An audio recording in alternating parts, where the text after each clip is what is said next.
Okay. Love it. Cool. Oh, I've got a challenge for us, by the way, for this episode. I want to see if we can go through the episode without referring to Alpha Centauri as a phallic object. I want to say, really? I'm going to time it. I'm going to time The it. whole commentary.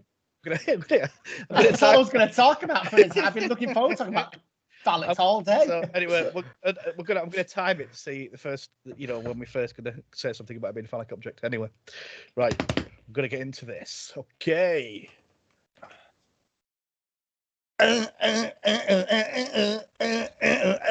Hello and welcome to the Doctor Who, a music podcast, Progtor Who. I'm your host, Bob, and joining me this time, a right bunch of Alpha Centauris, my co-host, Craig. Hello, everybody. Yeah, Suky. Yo.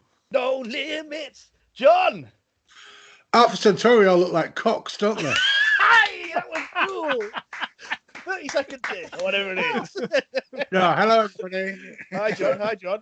And on this week's, on this podcast, we are reviewing the John Pertwee adventure, The Curse of the Fatal...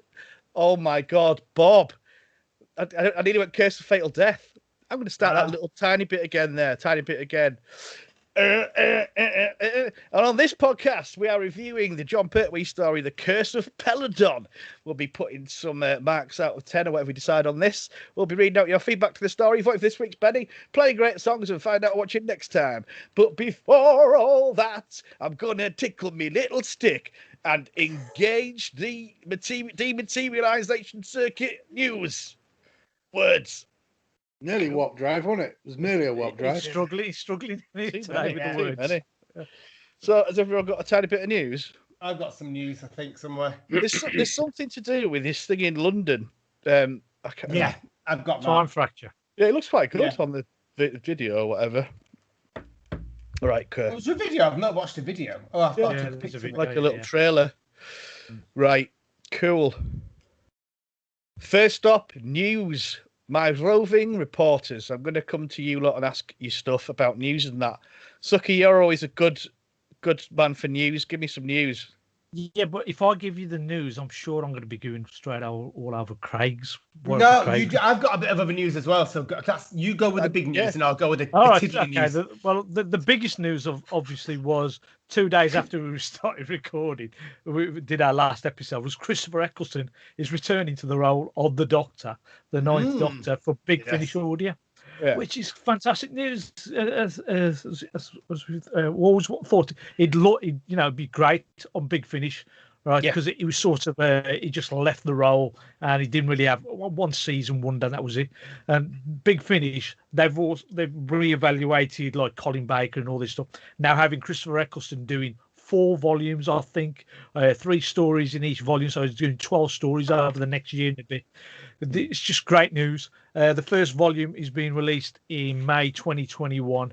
It's all been recorded under lockdown, but I just think it's fantastic news having him back in the role. It's another positive for COVID, really, because Christopher Eccleston probably never would have done it if it wasn't the fact he was locked down. No, do you think he needed a bit of cash and couldn't get out to work? Exactly. Yeah, of course he did, and rightly so. Nothing wrong with that, is there? So he's definitely got a face for Big Finish, hasn't he? He has. Everyone seems to. I know a lot of people that fancy Chris Eccleston, but personally, John, I agree with you. I do think he has a face for radio. He's got quite a big nose. That's all I'm saying. Big nose equals big. Yeah, big Alpha Centauri. Sucky, have you got any more news? There's a couple of other things. Doctor Who magazine's been released, so if you want to purchase that's out. David Tennant's restarted his podcast. David Tennant in a Conversation with, I think it's called. Very good, that. Right. So the first episode was Jim Parsons that he's released, and that's always David Tennant's such a lovely person to listen to when he's talking to other guests.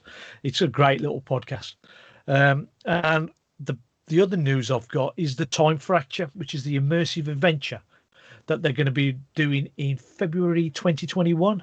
You have to book in advance, and it's just going to be like what is it, one of them rooms, game rooms that they have, escape rooms. Yeah. but it's going to be done on a bigger scale. And I think there's going to be like people wandering around, and you have to mingle with them to be able to find the clues to get on to the next. And they have released a video for it, which was like two scientists explaining the situation, and then it cuts to Kate Lethbridge-Stewart looking directly at whoever's watching the video, saying you're the person that we need. So of course it looks quite good. I've never done an escape room before.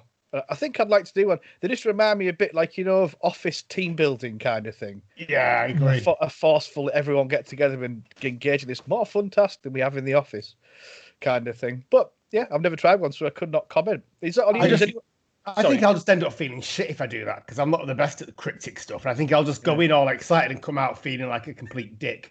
And Alpha Centauri. So I think, I don't know if I want to do it, but I think I'd just end up being ridiculous and humiliating myself more than normal. So I don't know if I would, actually. Craig, it's only an escape room. It doesn't matter. Yeah, but I would want to sit in the car. I won't be able to contribute to anything. Well, the kids in escape rooms, and they've sometimes got out, and sometimes they've been locked in, basically. Did you pay to have them locked in? Did you pay to have them left in there? Did you have a quiet word with someone, keep them in there for a couple of hours? I paid to get out the house. And occasionally it would. Occasionally I wouldn't worry, Craig. I wouldn't worry, Craig. I think they probably have an idiot setting, so you could probably get. Come on. I'm going to that. The shame and humiliation.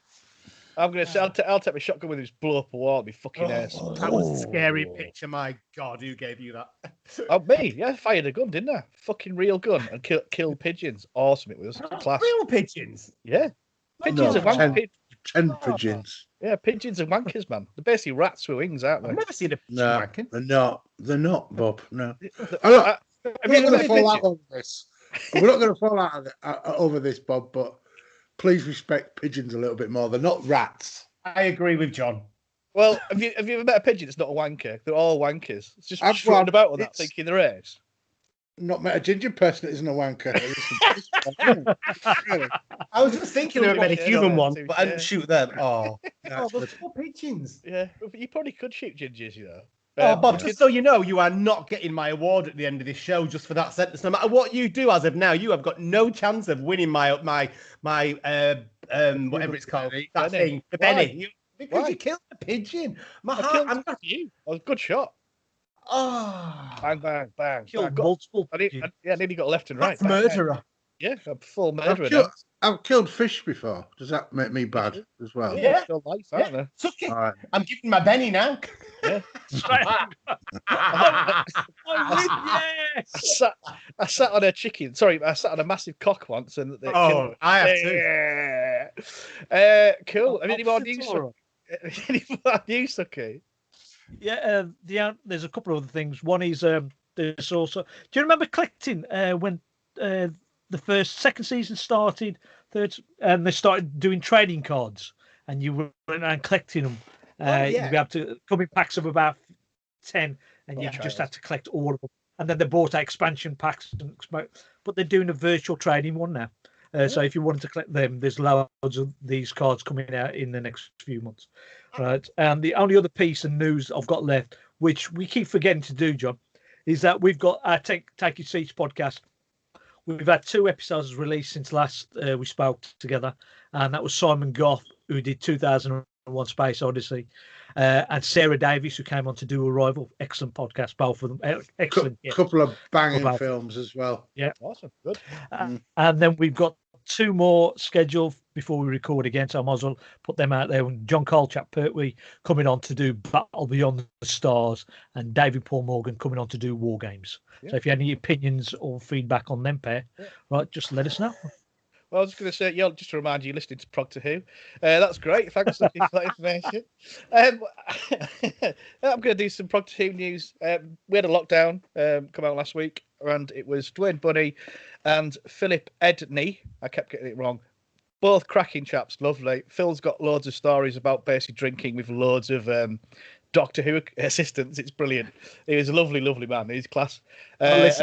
a great podcast. It's good. They're really good fun. And I went on their podcast, Sirens of Audio, to review spare parts, and that was also lovely and fun.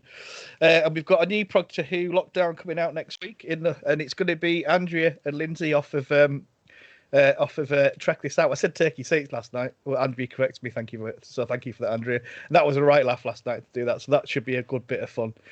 And also YouTube. Don't forget, we've got a YouTube channel. Go on to YouTube, Progtor Who, where you can witness the raw footage of us doing the Skype video. It's absolutely fascinating, ladies and gentlemen. Fascinating.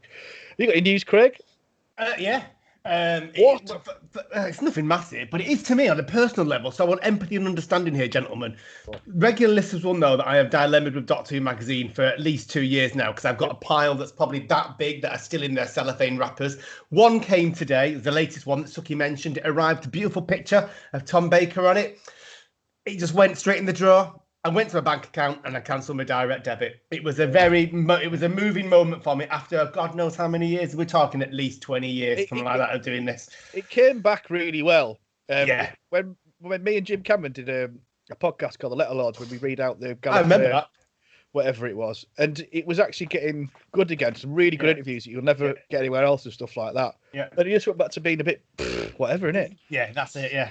Yeah, it's sad. It's a shame because it's been a stalwart of Doctor Who all my life. I remember with Doctor Who Weekly, etc. So, I thought Craig was going to say that he's turned up damaged, because apparently there's quite a few tweets out there that a lot of the Doctor Who magazines from this latest issue had turned up damaged. So they're like, I thought it was in beautiful condition when it came, but I had to go on for something else, and it just so happened the direct debit went out a few days ago, and it was there. And I thought, I've got a year's worth of magazines, just press cancel. So I should actually tell them, really, I suppose, and not be a coward, but that's hard. No, that's how you do the cancellation. Anyway, because I did it not as long ago. Yeah, awesome. Well, that's. Has anyone died, Suky? No, I mean in the Doctor Who world, obviously loads of people have died. Obviously, cool. John, have you got any news? Nope. One day you're gonna surprise me, my beautiful man. I doubt it, Bob. I doubt it. Are you sure you not got any podcast news relating to every time we do this, John? Suky's done Bob's it. out. Oh yeah, Lynch Bob's out. Yeah, come on.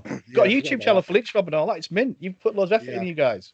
That's true. Shep's Deep Dive has got a Lynch Mob podcast with me and Bob and him, and occasionally Ian Martin. Yeah. And we've just released one for Twin Peaks where we discussed basically all the Twin Peaks, or at least a bit of it. Yeah. And then we've got loads more coming on. We have, and we've got there's a Blue Velvet next, I think. It is, and we've got a YouTube, and Shep set up a YouTube channel, and John did an awesome video podcast, and it's great. So go to that. Is it Shep's Deep Dive YouTube? It's on the playlist, isn't it? I think it is. Yeah. So check that out. Anyway, enough of this promotion. Let's get on with this podcast. I'm going to shove in a trailer right here. That was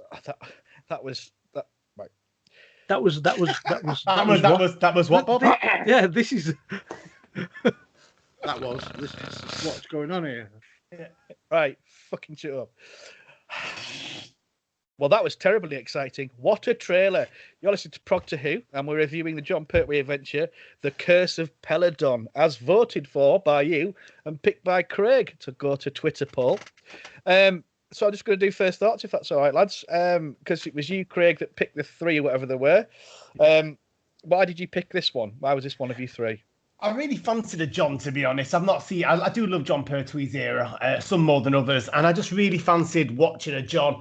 And this is one of my favourites of the two, of his era, to be honest. I like this time. I love Joe Grant, and I love the later John Pertwees rather than the earlier John Pertwees. It was a 4-parter, so you don't get that tiresome lag in the middle. And I just really fancied this. It's a bit of a classic for me. It's a bit of a traditional John Pertwee episode. Has all the bases, everything I love about his era is in it. So that was why I put it in there, and that's why I'm assuming the listeners chose it. Cool. And so you're a fan of it? You see a positive? Yeah, I'm positive. I'm not saying it's the best story in the entire world, but it is a really good story. It's classic for its era. It's got a whole range of characters. It's got some depth to the story. A little bit political, a little bit wonky and shoddy in places. I really quite like it. It's one I will. It's not one I'll watch over and over again, but it is one. If I'm fancying a John, might well be one that I might go off the shelf and pull off. And there's some classic moments in this for me. Yeah. No, good, positive. No, it was a surprising choice, Craig. Suky, how about you? What's your sort of first thoughts on this? Now, it's a good story. It is a very good story. It's I like Jo in it. She has some quite decent stuff to do in it. Hepesh, fantastic as the main baddie of the story. And there's a surprise of seeing the Ice Warriors as good guys. It was just great. There's just certain elements in it which it just lags a bit. As Craig says, it's not one that I'll go around picking off the shelf to watch again and again and again. It's just a good story, but not a great story. Fair enough. John, what's your first sort of experience? Well, not only we've watched a Pertwee, but this is you've not seen it before. It was a different sort of Pertwee. No, I've not seen it before. Of course not. No, it's my first time watching Jo Grant, and I really enjoyed. I think if it was to be the case that she was involved to that level in all the stories, I bet it would be good, but I doubt it. No, she is. She's quite feisty as Jo. Yeah, she's quite nice. Quite liked her. I think the story. No, she was quite nice. I think the story is quite decent. It's got a lot of depth to it. I like the fact that there was multiple creatures. The creatures were a bit dubious, I have to admit, a couple of times. But like I say, I always look at these classic Who through the eyes of I'm aware of when it was made and the constraints under which it was under, so I can find positives in it. And I think the story rocks along nicely.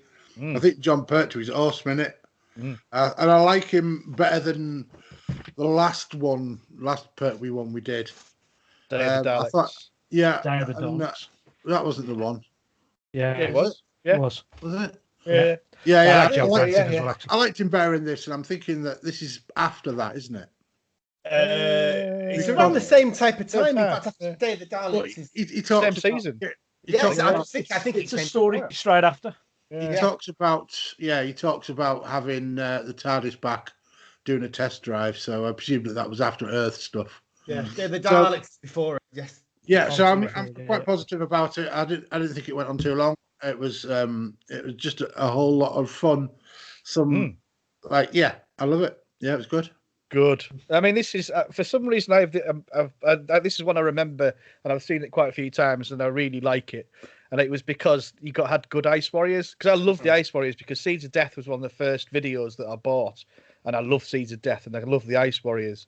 So it was unusual seeing them that, but it's always been one I've been a big fan of.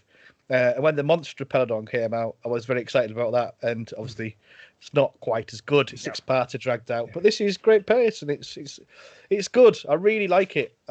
So I think we're in for a positive one, lads, which is always good. Cool. Well, it's time for a song. I'm going to come to you first, John Boy. Your first pick this week. Yeah, what song are you going to pick this week? Well, I had a good think about it, and I wanted to pick something that really tugged at the heartstrings and got everybody's emotions high. So this one is from some ginger knob called Bob Fleming. It's called This One, John 23.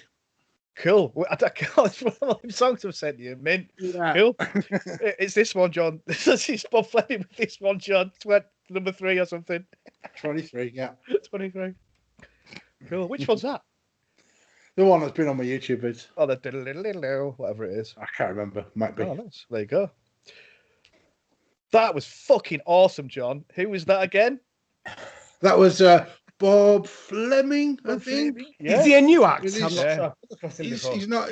I don't think he's very popular, but he's got a little bit of a following amongst his friends. Is he a looker, John? Do I need to check out his profile pictures? He's gorgeous, Craig. You'll probably knock one out over him when you see his picture. Tell me he's ginger. He's ginger, isn't he? I could do the totally. It's the best part about him. It's called This One, John, and it's a funky bluesy track, and it's really nice. There's no singing on it. I might have to check him out as well. Why it's a bonus because I'm not singing on it. Well, you're listening to Progtor Who, and we're reviewing the Curse of Peladon, and we're about to go in deep. Now, but before we go in deep, Craig, have you got your fact file ready? I have that fact file ready here on my phone, Bob. At your request, ready to go. Do you want to give us some facts then? I'll give you some facts. Well, we already know, Suky said before it came up, this is, it was the second serial of the 9th season. So from 29th of January to the 19th of February 1972, it was preceded by Day of the Daleks and followed by Sea Devils. I think you can tell that actually a little bit in the musical score. John Pertwee, you had obviously Katie Manning. You've also got really interesting King Peladon. You've got David Troughton, who's actually obviously the son of Patrick Troughton, and his brother Michael Troughton didn't appear till, was it the Waters of What's he in? Is it Waters of? No, it's Moon, not Moon. What's it called? It's Midnight. No, Midnight, one, isn't it? Midnight. No, it's not. No. Midnight was David Troughton. Right. Call yourself Is fucking it Chris? fan. It's the Christmas one, isn't it? It's Patrick. Yeah. Oh God, what's his name? This is awesome pod, by the way. Yeah, This guys. brilliant, Just brilliant. skip to the Troughton. bit. Send me Anyway, it's those crappy things. So it's directed by Lenny Main, written by Brian Hales, script of Terrence Dix. So written by Brian Hales. He wrote stacks. That's all I can say about him. He did. Great, Ice Warriors. Yeah, I've got it all. So much stuff. I was actually quite shocked at. Curse of Peladon, Monster of Peladon, Smugglers, Seeds of Death, Ice Warriors, Celestial Toymaker, loads of stuff by him. Actually done something. That's brilliant, Craig. Yeah. Thank you. I did do a little bit of research. You know, I like to try every now and again. Only a little bit. I was too busy doing other things. Viewing figures 10.3 million, 11, 7.8, down to 8.4. So it kind of peaked in the middle-ish. Yeah. And then it was on again 12th and 19th of July 1982 as part of Doctor Who and the Monsters. And that got roughly got 5.2 and then 4.2 million respectively. So it didn't do too bad, actually. Position in the Doctor Who magazine Polar Polls, as we know. It's time for your guesses on that one. So, John, just to remind you, because I know you often ask, but you quoted 241. I've not turned to the page of my book yet. So, yeah, it's 241. It says it here. I know. So, where are we going to go? Suky, where do you reckon for this one? Where's its position? I think it's a middling story. So I'm going to go 100 exactly. 100. Bob? I'm going to go 112. 112. And finally, John? Do you know, there's a look on Bob's face like he's already checked what the fucking number is and he's going to win this. It's because we all picked 112 last episode, and that's right. All right. I'm going to go 137. I'm afraid you all went further away. You should have stuck with Suky and maybe advanced. It was actually higher than that. Comes in at 93rd. So it's actually not that bad a position. Yeah. Well done, Suky. Well done, Suky. Thank you. Thank you. Did you say who the director was, Craig? I can't remember, but I'll tell you who it was. It'll be on here. It was directed by Lenny Main. Yeah. He was a dancer, by the way, before he became a director. And apparently he danced around the studio. But he did the Three Doctors, Monster of Peladon, Hand of Fear. So he's done some good stuff. He was apparently just a good, solid, steady director who liked to dance around. So there you go. So let's get deep. What I love about this, and obviously I wasn't alive at the time, but this is based on us joining the EU. Yeah, I think you can see it dead clearly. Yeah. So basically you've got all the backwards retard bastards who just want to stay in the past and, continue as they do. Then you've got the forward-thinking people who want to spread their wings and look at and go, "Hi, world, let's get involved. Let's make ourselves better. Let's not just stick in the past like people that are not that clever."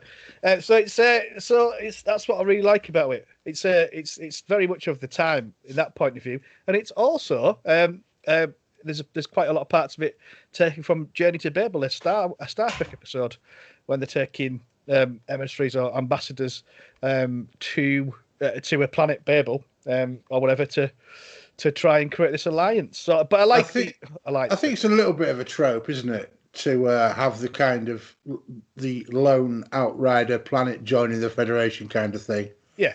So it's bound for being picked up on Star Trek as well. But yeah. In fact, did it come? Did Star Trek come first, presumably? Yeah. It was it's not saying it's based on, but it's that kind of idea. Yeah. But yeah, I really like the sort of we're going to join the European Union thing, which obviously in a referendum we did vote to do because it was a great idea.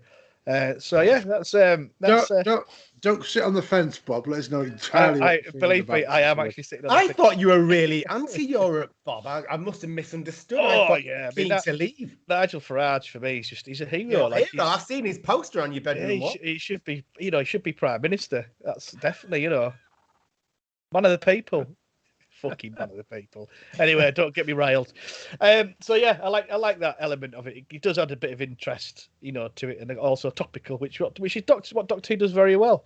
Well, at the time, it would have been really hot on, wouldn't it? It would have been really. I mean, if they'd made something like this, kind of when we were having the European debate a couple of years ago, it would have been seen as really political and very sensitive. So I imagine at the time it probably was a little bit reflective of that. It was very into its green politics, wasn't it, and all that. Yeah. See, this serial was actually recorded quite close to actual transmission. So whatever was being current on the television or in the news may have been reflected in the scripts by Brian Howes. So, but if we'd been doing it nowadays, most of our scripts nowadays would have been prepped and ready about 6 or 7 months before we actually start showing it or even making it. Sorry, Craig. I love the way that Alpha Centauri, when she's talking about Peladon, she's so when it is so condescending about it. It's like, some of the words she's like barbarism and all this. It's just brilliant the way you can almost imagine these middle class bureaucrats looking down at developing civilizations and having this real attitude about it. And I just love the way she comes across so bureaucratic and so officious and quite nervous with it already. It's one of my favorite characters in Doctor, and it was great when she returned back in Empress of Mars, or whatever it was called now, I can't remember, by Mark Gatiss at the end. It was a cracking moment, that. She based the voice on, this is how she based the voice. Did she base it on Monty Python? No, she based it on a homosexual civil servant. That's what she said. Did she really? Because I didn't get that when you sent. I was like, I don't get it. I'll have to ask about it. It's just on the info text, and she went to the name and she based it on it, and she's got Alpha Centauri, a homosexual civil servant. I was like, wow, I love info text. It's amazing. I'm quite shocked by that. I would have thought it would have been a bit higher pitched. But yeah, it's. I mean, I do love as well. Like Katie Manning's awesome as Jo Grant, and I think there was a genuine thing going on with David Troughton and Katie Manning. As in, he asked her out, but they never sort of told each other how they felt. But apparently, there was big sort of feelings going on between them anyway. But they just didn't sort of tell each other. The way he flounces around that throne room for a few moments, I was thinking he was a friend of Dorothy. To be fair, I was a bit confused by him. He was in those boots. I mean, my God, it was like there was a good chemistry. You could see they really worked well together. But he did make me laugh quite a lot actually when he was on the screen. Just the way he was made up. He was very pretty, and he kind of just. You could see his wig lines and wig. Yes. Yeah, that was a bit terrible. He was fucking brilliant though. He was really good. Yeah, he was good. He was great in this because I mean he's a 21-year-old actor when he made this shit. And he was just starting at the beginning of his career. I think he was at the Royal Shakespeare Company at the time. So he didn't have to audition for this show, right? They went out and picked him. So, and you could tell the way he does act with all these older gentlemen that are around him, Hepesh, Torbis, John Pertwee's Doctor, right? He can't stand his own ground with them. And I think David Troughton in this story was just great. I loved the scenes with him and Jo Grant as well because they were sweet, they were lovely, and you could see the chemistry between the pair. It was very genuine by all accounts, and I think what I do love about this era of Doctor Who, a lot of Doctor Who, when it was sort of, I mean, they started to film it out of order slightly from this point in, but it was more like a play, like a theatre play, and that's how they act, and I love seeing that on TV because you don't really get that anymore. I picked that up as well. I picked up on that as well because specifically Jo Grant's character, I really felt as though it was like they were acting on a stage and having to project their voices. Yeah.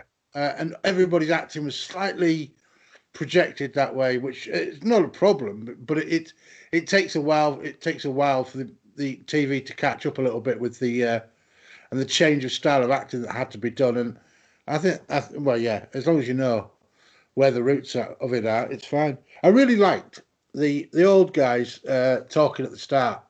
Yeah, Torbis and all that lot. Yes, That was some great fucking acting. Was that? It was nice, and you felt a lot of gravitas to them. They projected their lines. It was like you felt as though it was a proper bit of acting to start with.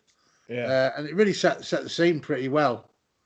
yeah. It does set the scene because you've got the two sides of the courtroom there. You've got the religious side, the supernatural, you could say, that side, and then you've got the forward thinking side who want to be able to go forward and do that's the debate of political science, isn't it? And look, that's one of the things I love. You've got the whole Europe debate, but then underneath it, you have the whole kind of rationality versus mythology coming through, and that's one of the reasons I know it wouldn't have been necessarily written, well, maybe it was written like that. You've got the two elements. You've got the monsters and a variety of them, and the surprise of the Ice Warriors being goodies for the kids. But then you've also got the political drama and the science versus religion stuff coming back again, which I just love. I really love this. But touching on what you guys saying there, you've got the conversation with the old chaps at the beginning. I think it's a bit of a shame that one of them gets killed off, because that would have been a lovely debate throughout. They could have killed someone else.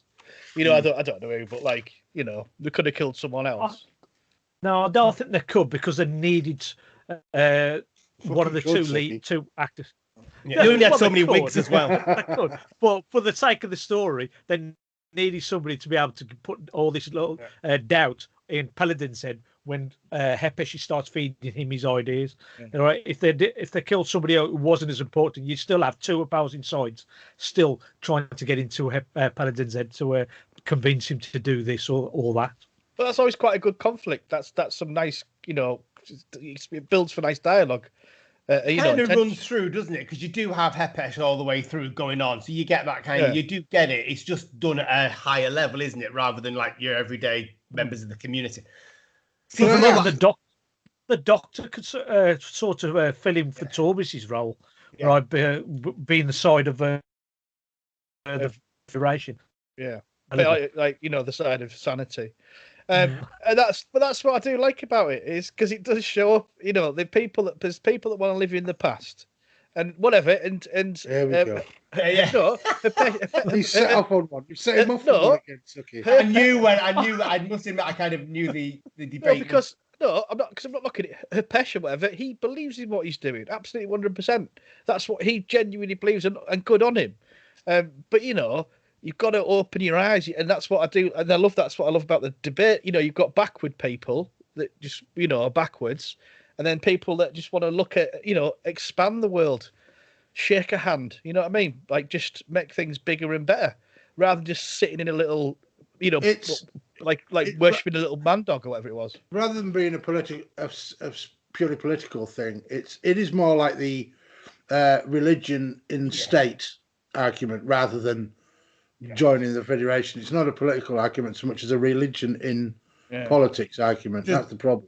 Do we disengage religion from the state? Which one has more power? And you can see it coming through it. And this would have happened historically when you begin to have to put rationality in the voice of progress or whatever above religious debate. And I love it. I think it's really subtly, well, not subtly, I suppose. Yeah, that's true. If this was like Jodie Whittaker's era, everyone would be slagging this off, saying how explicit it was, and now we all love it. Sorry, I did like it, but I did like the fact that King Peladon's parents, one was Peladon, one was human. Because again, it creates more conflict for him, and he's this young king.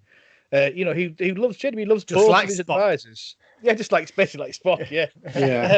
But so I do like that. I do like the way that conflict's created throughout, and that debate does continue. Definitely. See, I love part one. The whole of part one to me is just brilliant. I love the way it starts off. We just talked about, and then I absolutely adore. And that's one of the things I was about that kind of the TARDIS landings. It takes ages for the TARDIS to land. Then it lands on the ledge, and they've got to get out, and the TARDIS falls down. I think it's a great effect, actually. I think it's brilliant. I love all that because you have the story unfolding. You know where they're going to go, and you know it's going to take a while. And okay, it's a little bit kind of, well, that's it. It's cliched in Pertwee's areas when Joe Grant finds a little cave that she walks through, and the TARDIS when it's about to fall off the ledge is clearly bouncing all over. But I love part one. I think, and obviously the whole cliffhanger at the end. I just think it's genius. Do you like the cliffhanger scene, or you not? Is it too? No, John's shaking his head. Well, no, the only complaint about that is the effects of the miniatures, which don't appear to have been photographed well. I'm not having a problem with the miniature. I just didn't look convincing. If it was done now, that would be great, wouldn't it? I know. Yeah, I can understand. I like the cliff climb though. There's lots of like wind and flashing. That goes on for ages. It does look good. No, it looks all right. It does look good. Yeah, as Bob says and Craig said, that whole scene of them pair climbing up that hill, up that mountain, right? It's just great. It looks great. It's shot on film. It just looks good. It doesn't look Five Doctors Sarah Jane Smith style.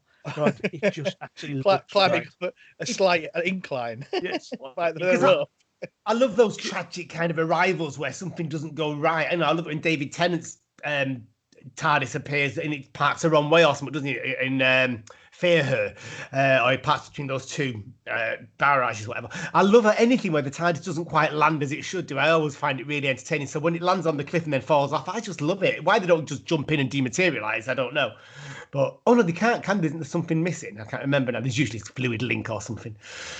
And also Last Christmas. That's what Michael Troughton was in. That's what it was last. I knew it was a Christmas one. David Troughton was in Midnight. There you go.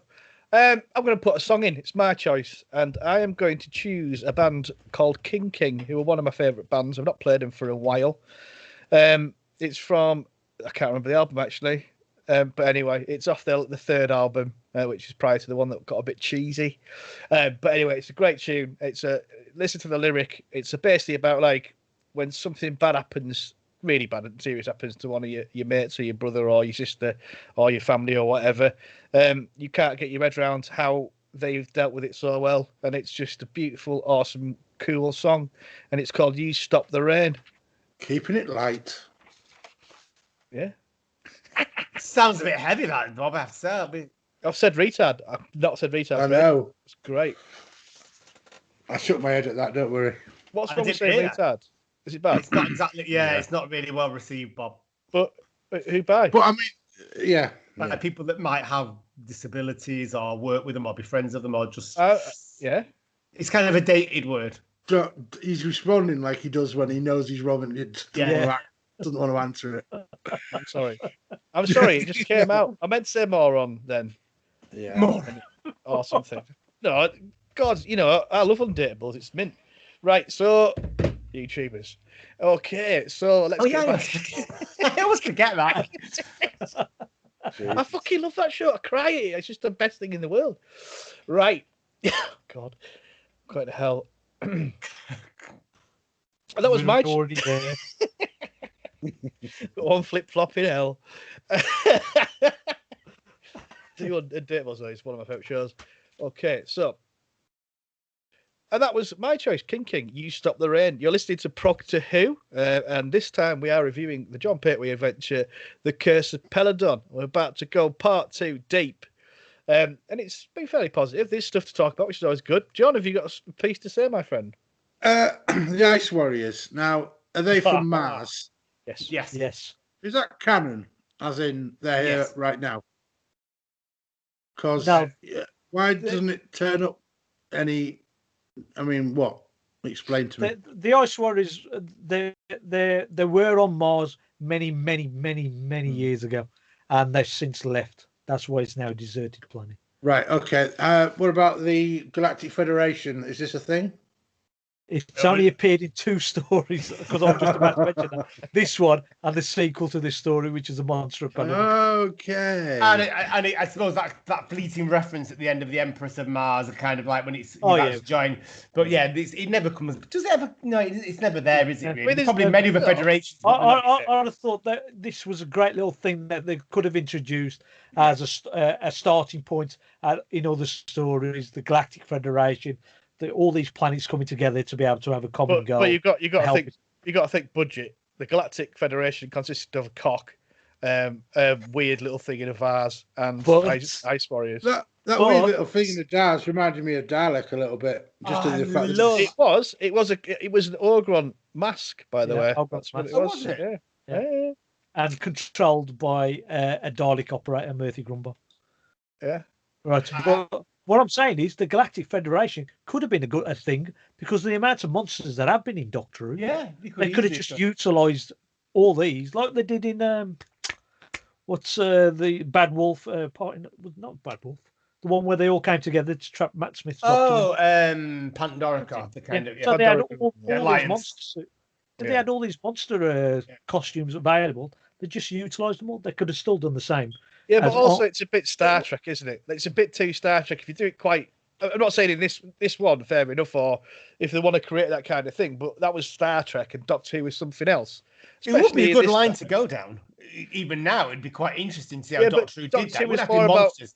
No, but Doctor Who's more about going on adventures rather than his continuation of trying to make, things bigger, the Federation bigger. It'd be like Unit, wouldn't it? It could keep coming back and every now and again Unit would be involved because that's so if he ever came back to a certain point in time, then the Alliance would be there or whatever, the Federation. The beauty, I mean, it works now, but the beauty of Unit, it's on Earth. So when he comes back to Earth, you've got these recurring characters that people love and like, but it's just, you want to keep away from Star Trek. It's not Star Trek, it's a completely different thing, obviously.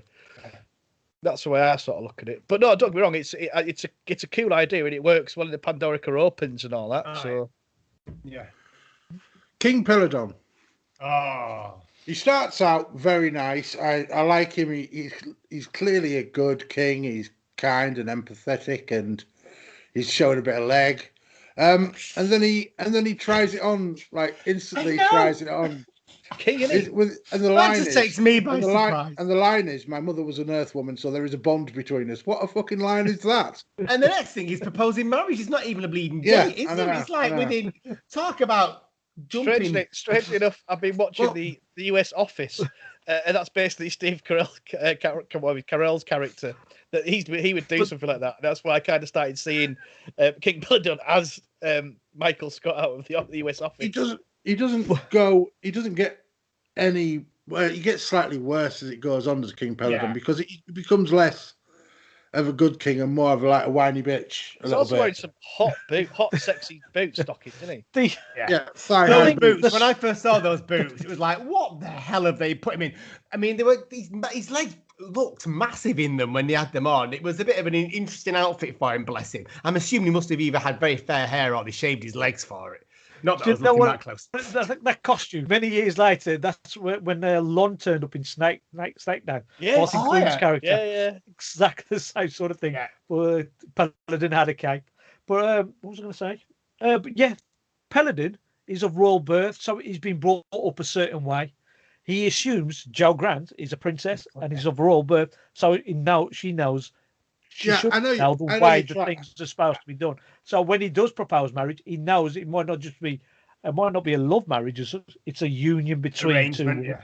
I understand how you want to defend it, Suky, but it's just it was a clunkily done. I think that, just because she was a princess, you wouldn't want to just marry her just for the sake of it. There'd have to be bloody diplomatic things back and forth and all that sort of stuff if he was a king.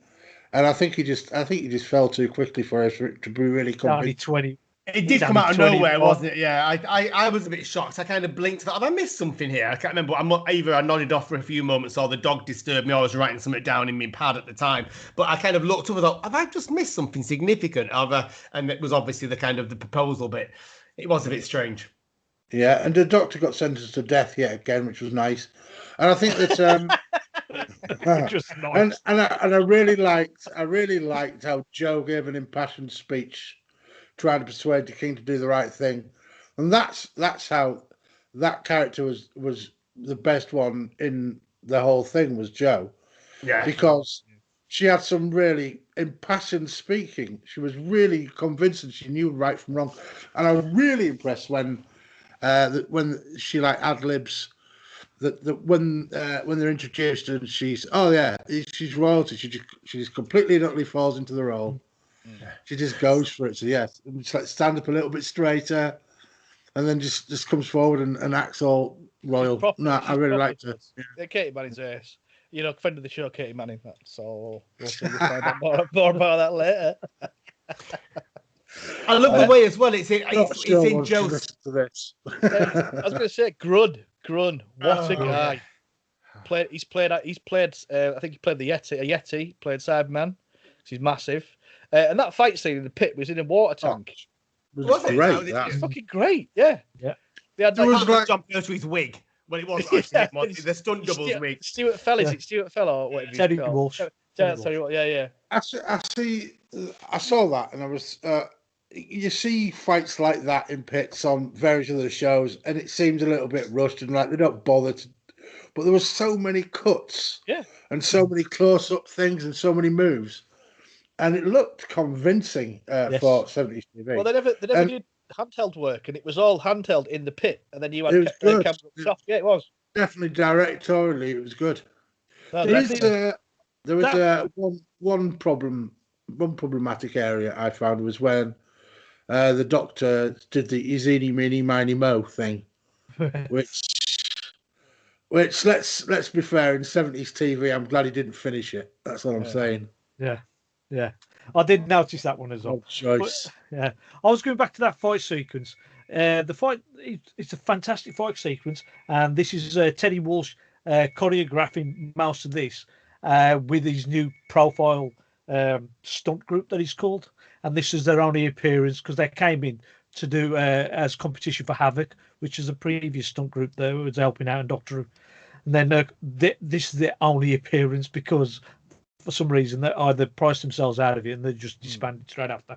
But there's a sequence in there where Teddy Walsh is thrown into the net and his left leg has gone into the net, and then you cut to John Pertwee and his right leg's the one that's stuck in there. And I thought that was giant. I noticed it straight away. I didn't notice it, but I was very impressed by that because the thing is, like, it was all about, go, studio time, it's money. But the fact that they had time to sort of do that, and I think it was Terry Walsh that was not necessarily pretty much directing the choreography and the camera angles and stuff like that, and proper trying to get in amongst it. It was great. Yeah. And the other thing as well, John Pertwee suffers from a bad back, right, for most of his time during Doctor Who, and then you see this little bit where he actually goes and pushes Grunt and then falls to the floor with then Grunt jumps on top of him. And I'm thinking that must be one of the few times John Pertwee's actually done one of his own stunts. Yeah, Ice Warriors. Good Ice Warriors. I love them. See, that's one of the things I loved about this, because when I watched this for the first time, I didn't know that the Ice Warriors were good in it. I was watching it as you would have been in the 1970s, so I was expecting them to be the baddies, and I absolutely loved that twist. And I think that was one of the great reveals that you would have got the first time you watched it back in the 70s or whenever the first time. And I just thought it was really great to take a classic baddie and make him good and part of the Federation. I thought that was brilliant. A great bit. And that's what adds it. It kind of shifts the story up in something different. I think it definitely helps though when they introduced two breeds of Ice Warriors. So you've got the big Grunt, and then you've got the Lord talk, and the Ice Lord, and I think that was definitely one of the best introductions of the Ice Warriors. Although we saw them on this morning, Classic Q, didn't we? After this, I think. Yeah, we did. Yeah. Monster.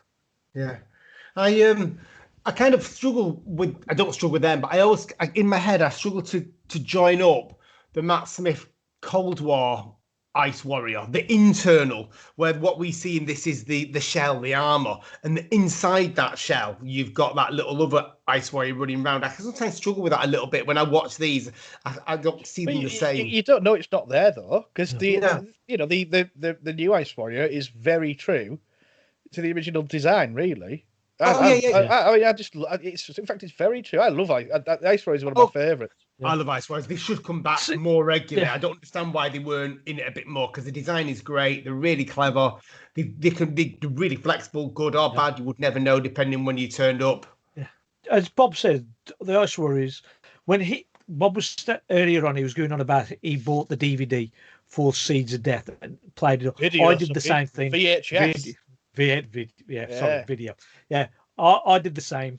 I bought that and Death to the Daleks both at the same time, and the one that I ended up watching more often than not was Seeds of Death.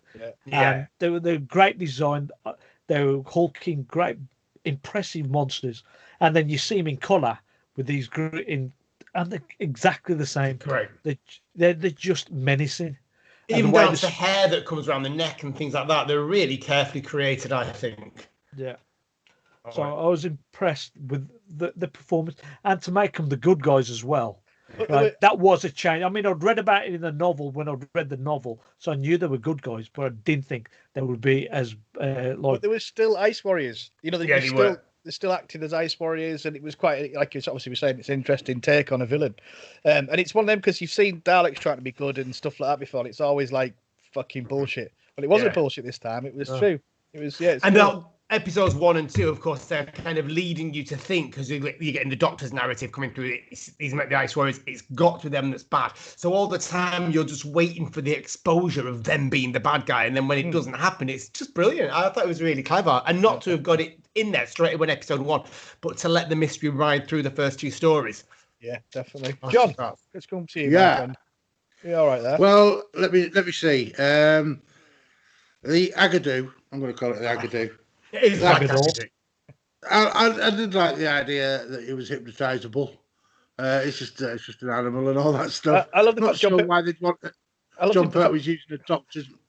I was going to say, I like the fact that. Sorry, Joe. I like the fact that John Pertwee calls him old chap. That's what Aguador, old chap. Sorry, John. Yeah, that's. I mean, I don't know. I'm not sure what else you want to say about it. It was fairly menacing until you saw it in the throne room when it turns out it's only about 5 foot tall. And it'd been about 7 foot. I mean, get Grunt in the suit. That's what I would say. This is it. If you notice a killing at Orbis, and I think there's another spot where Grunt actually gets menaced by him as well. They both have to look up straight up. They're looking like, so it's like a massive creature. And then when John Pertwee walks in and Agador follows him, he's like about 5 foot. And I was thinking, this is not a menacing creature. No, this is just it just did not look the impression that we got from earlier episodes, and then you got this creature. It's quite cute in that final one. And I think the sound effects as well, the kind of the growl that just keeps going on and on and on and on, is a little bit kind of weakens it a little bit. It's great once or twice when it's kind of like leading him out of the throne room, and it just clearly just on repeat on the sound effects. It's a bit, no, it don't work. And when John Pertwee, bless him, leads him by the horn out, come on, Agador, I'll try it, and he's like got hold of him. That, kind of. But I do love Agador. I think it's a cracking, that scene where he's doing the Venetian lullaby and he's singing to it. I think that is, I love that. It's great. Right, quick fire. John, have you got much left in your locker, my friend? Yeah, so the Time Lords were blamed for sending the Doctor to Peladon. Is that a thing? Is that due to the fact that he was under he'd just previously been sort of trapped in Earth? He's still under the Time Lords? He's still kind of under exile, basically. Yeah. So do they have the ability to send him where they think is needed? Yeah. And Joe kisses the king, which I thought was a bit racy for a children's show, but there you go. And why was she so upset about King Peladon at the end? He was mostly a wet fish, as she herself said. Women in it. That was not rhetorical. That was fine. Oh dear. Well, I quite like, it's one of the things I like about it. I made note of that as well. I quite like the stories it delve into where you see the companions getting attached and then having to move away, because in reality that would happen quite often. They get there, get involved with big events, and then they come away. You see it with Ace, you see it, towards the end when she falls in love quite a few times. You get it again with Rose quite a few times. I love all that. I mean, I agree. I wasn't quite sure because she virtually let the Doctor get killed, and he could have done anything. But but I love it. I think it's one of the nice bits about the story when they get that emotional ending. Yeah. I agree. I think Susan in Marco Polo with her friend. Yeah. That is a relationship that I could believe. Yeah. I couldn't believe that she was that fond of Peladon that quickly. You didn't see his legs in the flesh. I'm not sure. The boots. She wanted to try his boots on for size. Oh God, I'd love to see it. Great in them. She looked great in them. Yeah, that's it. Cool. Thanks, John. It's okay. There's a couple of things. One was at the beginning of episode 4, just after Arcturus has been shot, killed. Yeah. The Doctor has all the virtually most of the cast around him, and he explains everything. Yeah. Right? How does he know what is going on? How does he know Hepesh and Arcturus have been in cahoots together? How does he know Hepesh has got an agreement with Arcturus's planet. He's read the script, Suky. He's read the script. Is That's that the how only it answer is? I can think of. That's the only answer I can think of because it didn't seem right. No, it doesn't seem right with it, didn't like, it? He's All not of a that sudden, clever that he He can explained know stuff. every single plot line. I must admit that at that point, I did actually think, have I missed an episode? And I went back to my notes and said, oh no, part 3 is exactly where it finished. I've watched part 3, my notes are there. And I thought it just was a bit sudden, wasn't it, at the beginning? And it's like, well, that was good because then it had a whole new area to go down. And the Civil War in the throne room fight, the sound of wooden swords clashing together was deafening.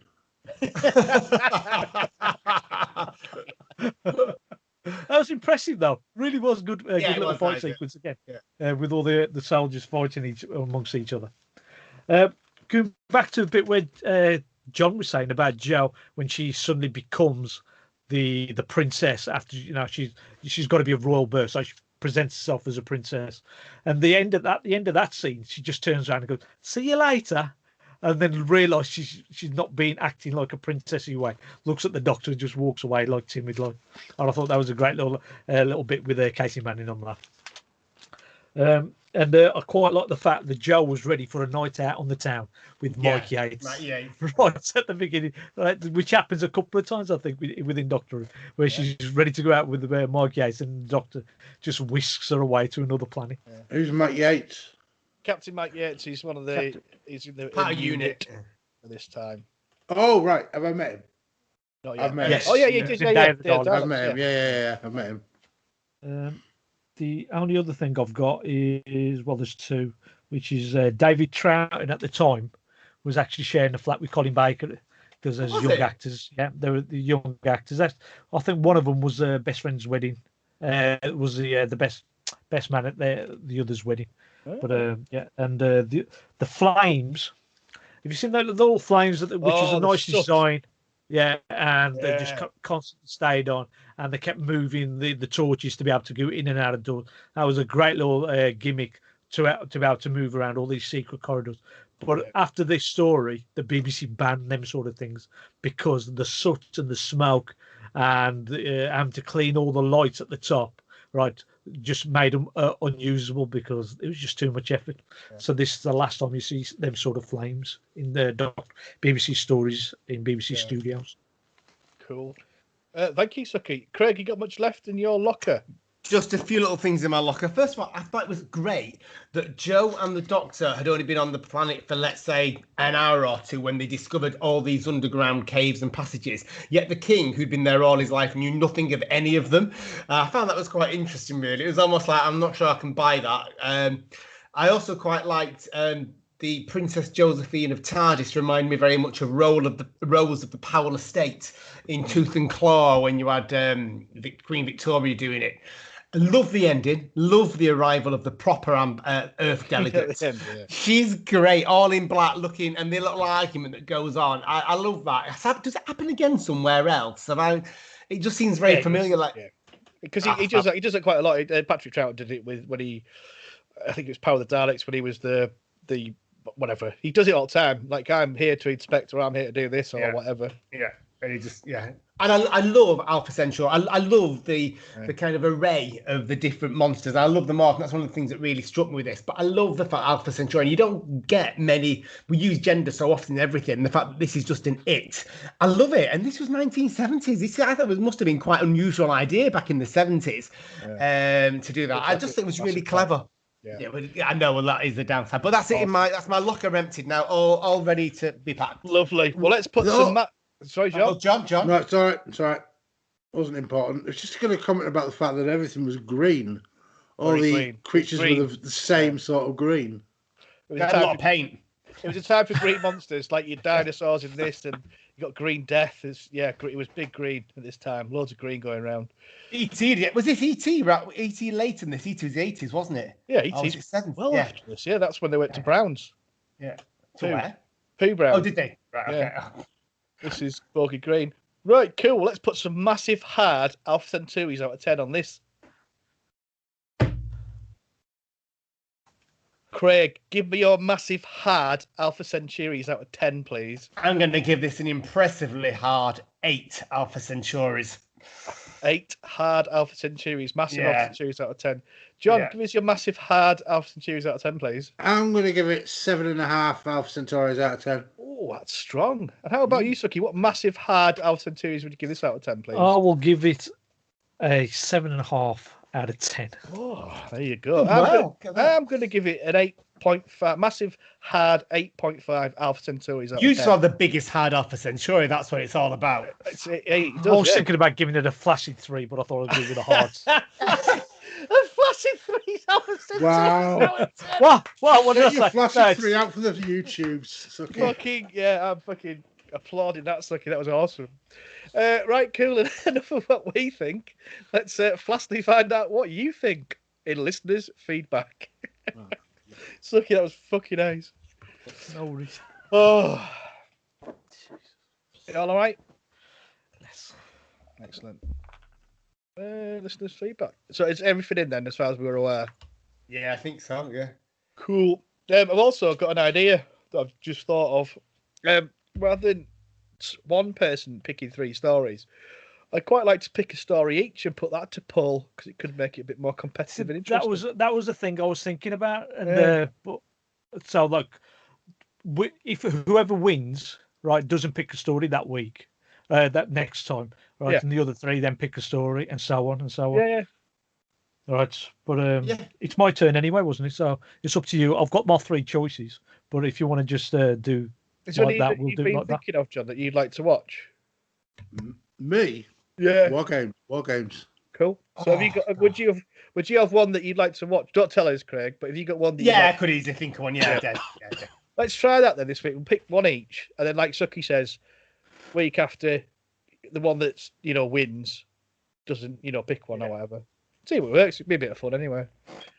Right, cool. Listeners' feedback. All right, you just shove one in, have you, Suky? I've not put anything. Marks in. Yeah, Marks. Shoved it in with his floppy 3. Flaccid 3. Flaccid 3. Cool. He said, can't believe I said that. That's quick. Proper lad banter, that. Yeah. Okay. It's time to find out what you lot think. Your lovely feedback has been received, and we are going to read it out. Suky, I'll come to you first, big man. Yes. We've got Dwayne Bunny. This is in my top 5 Third Doctor adventures. I have such happy memories of watching this as a kid. This was my first taste of the Ice Warriors. It was a great twist to have monsters we were previously scared of now become the good guys. I love the otherworldliness of Alpha Centauri and Arcturus. Where other series fell a little because they were lit too brightly, this one is lit perfectly, giving an eerie yet rich and lavish feel throughout. I must also mention the audio play connection. In the Big Finish story, Bride of Peladon, this is where the 5th Doctor companion chooses to leave the TARDIS crew and marry the future king of Peladon. The romance. And that's Dwayne Bunny from the audios of Sirens of Audio podcast. That's goddamn right. We have one here from Katie Manning Official. That's at Manning Official on Twitter. Katie says, someday my prince will come, but the Doctor wins the day and Joe. Hope you enjoy. Many stories making this one. Play that cool, didn't I? That was fucking funny. Oh, thank you very much. Thank you very much. We were very happy about that. We were buzzing, so that's class. Thank you. John, over to you, my friend. Greg Shanley on Twitter says, Curse of Peladon, one of my favourite J. Pertwee stories. Also, Joe gets a lot more to do. Thanks, Craig. I'll never, ever take this mouthful away from you, Craig. I wonder how many hard Alpha Centauris this man's got. That's what I'm curious about. Really strong Third Doctor adventure that feels unlike anything else that came before on Doctor Who previously, and is easily the best off-world Who adventure during the Exile on Earth era of the show. The transformation of the Ice Warriors into good guys is genius, and this is one of the loveliest looking Pertwee stories too, with great production design and lighting. And I'm happy to say I now have the answer to my question. this gets a really strong, hard 8.1 off a Centauri out of 10. Nice, guys. That's Liam H. Dempsey. Cheers, Liam. You good man. Liam. I'm appearing on Spotlight, I think, next week. I'll be on that episode of Spotlight. Yeah, good. I believe I called Quentin Tarantino a Brexit director or something like that. It's whatever I said, it was quite good at the time. It is Suky. Yeah.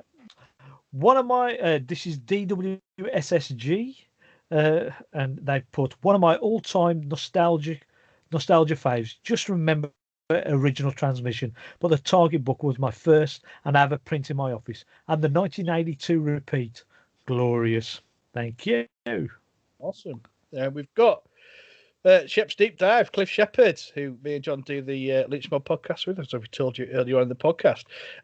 This is Class Who, brings in politics at the time, great plots and mystery. The Doctor and Joe have some great lines, plus Joe is always a pleasure to watch, absolutely. I still think I'm the only one who loves the Ice Warriors. You're not, we love the Ice Warriors. There needs to be more in the new Who. It's a great romp, and I really enjoyed rewatching it all yesterday. 8.7 out of 10, as the story still stands so well today. All the political bullshit we have been having for the last few years. Thanks very much. And finally, John.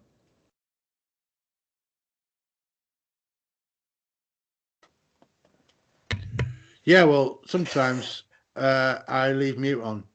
Other times I don't, but this was one of those times. Mark Atkinson, I'm not sure who he is. Do you know him, guys? Mark Atkinson? No, never heard of him. I don't think I've heard of him. He says, "Hi guys, so the Curse of Peladon. I'm sure I must have watched this on original transmission. My first memory of Who comes from the story that followed it, the Sea Devils. So my first memory of seeing this will have been in 1982, when they repeated it in the Doctor Who and the Monsters season. I remember finding it a bit disappointing and boring, but I've grown to enjoy it more over the years and really enjoyed this rewatch. Pertwee is great as the Doctor, and it's a good story for Joe. I really like David Troughton as the King. I see glimpses of his father in him. I love the EU parallel and world building of Peladon. Alpha Centauri is so bad, it is wonderful.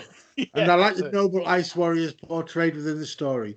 Agador is maybe not the most convincing monster ever, but it's hard not to like this story, so it's getting an 8 out of 10 from me. Have a good podcast, guys. Keep the hope alive. Cheers, Mark. Cheers, Mark. Just to remind you, Mark's new album is out. If you head to markatkinson.co.uk, his new album is out, Black and White. Keep you up alive. It's great. So go head over there. He's still doing his gigs online every Tuesday. So yeah, head over there and check out Mark Atkinson with a C.co.uk. It's time for a song. Suky. Yes. What? Every time. But we don't know what song you're picking. I am picking Manic Street Preachers, and their number one track on there, which is called Sleepover, from their new album Gold Against the Soul. Was that Manic Street Peaches by any? No, that was what you might have misheard me say earlier on off the podcast. Right. I've been a big fan of since Holy Bible. Are you a big fan, Suky, or? Yeah. Yes. Yeah. Obviously, to be honest, I didn't even realize it's still going. So the fact they've got a new album, I'm quite excited to listen to this song. So here it is. You all right, John? Why we're not here?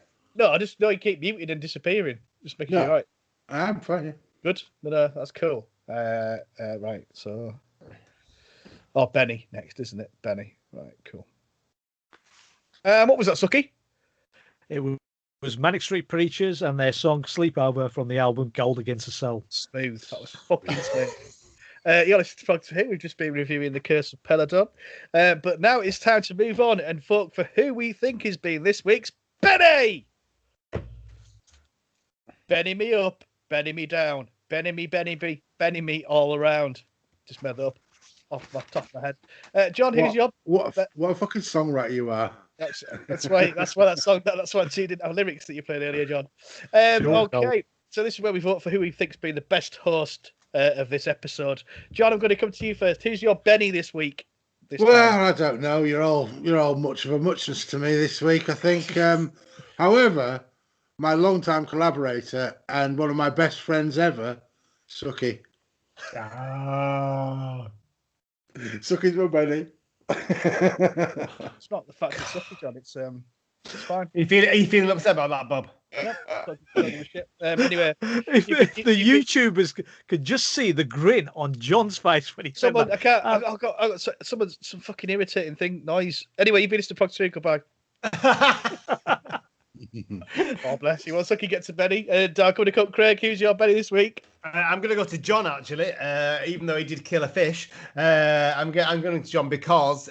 not live on there. No, not live on there.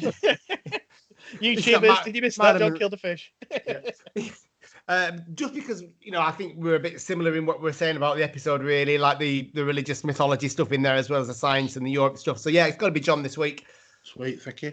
One Benny for John, one Benny for Sucky. Sucky, who's your Benny this week? I am just going to go straight back at John and say, thank you, John. And I would like to pick you as my Benny this week. John's got two.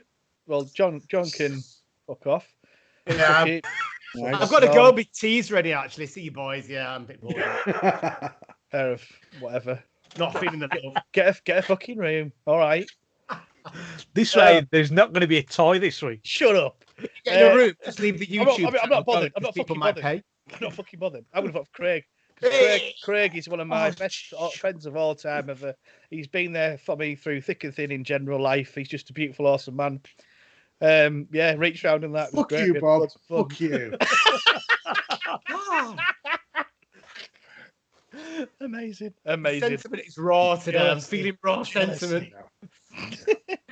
Anyway, let's find out what we're going to be watching next time. That was class. Okay, so has everyone got an episode in their head each? Yeah. Yes. Well, we're going to mix things up for what we're going to be choosing next time. We did the Twitter poll last time when Craig picked 3 stories. We're going to pick one each and put them to poll. So you guys get to vote on a story that we each pick. So, Sucky, I'm going to come to you first. What story are you going to pick to go to poll? So initially, just before we decided this, I'd already picked 3 Sarah Jane stories because I wanted to talk about Sarah Jane. And so I'm going to stick with that suggestion. And the one that I really wanted to talk about was School Reunion. So I want to talk about School Reunion. That's my pick. David Tennant, School Reunion with K9, Sarah Jane, and Anthony Head as well. John?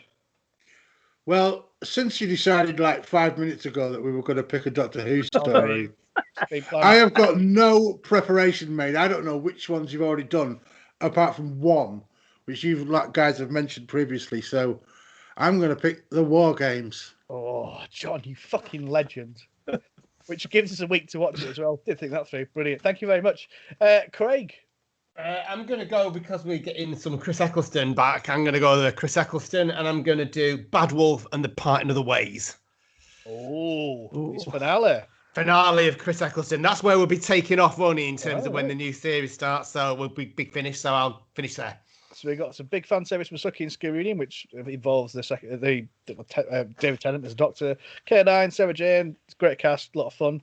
We've got John, the finale of Patrick Troughton, 10-parter of the War Games, and a 2-parter of Chris Eccleston's finale from Craig. I am going to pick Nightmare in Silver, Matt Smith. That's fine picking, because if it does win, that means when Mark comes back and takes back the throne, he'll never have to do it again. He'll never have to do it, which is a bit of a shame, because I always wanted to do Nightmare in Silver with Mark, because when I hear him angry, it'd be funny, wouldn't it? It would be interesting to see Mark do that. So yeah, mine might want to come back as a guest host. Yeah, mine is Nightmare in Silver, Matt Smith episode, written by Neil Gaiman as well. So yeah. So you've all picked New Who, or have you picked New Who? Yeah. Sucky? Yeah. Yes, I've picked Classic. So the way things go, you're likely to win. Yeah. I don't care. I think I'd love to watch the War Games. I've not watched it for a while. I've seen it loads, and I love it. So it's probably going to be a 10 parts in a week. So basically, we have to watch 2 a day, whatever you do it. I'll watch it all in one thing, because I am hardcore. Anyway, hang on. What the fuck is that? Oh, what? The hell? No, it's Sucky. It's all right. I'm just checking now. Cloister Bell. Craig, it's your song choice. What you gonna play us out with? I went a bit of fun, to be honest, with this one. We mentioned before that King Peladon's boots were something that were a bit exciting, so I've gone with Nancy Sinatra. These boots are made for walking. Nice. Thank you very much for listening, everyone. It has been a pleasure. Anyway, till next time. Goodbye. Goodbye. Bye. Bye. Goodbye. Well done. Suki, what are you showing us? What are you doing? It's not showing. Trying to get them to pick war games. Yeah. Oh no, don't! Oh Jesus, please don't do the war games. I might have to back out of that. I thought I'm doing 2 classic episodes of Who at the moment. It was honestly because I don't know any other ones that you haven't. That's the only one I could think of. It's a great choice, John. I was just going to say before we go. No, I'm going to stop recording. I'm just going to say something for you. This is just for YouTubers, and that I'm going to edit out the retard word. And for YouTubers, in the actual audio podcast, I'm really sorry to what retards and that. I didn't mean anything bad by it and all that. And to be honest, if you're watching it on YouTube, well done for putting it on the telly, unless your man put it on or whatever. So I'm really sorry. Fucking big black cocks.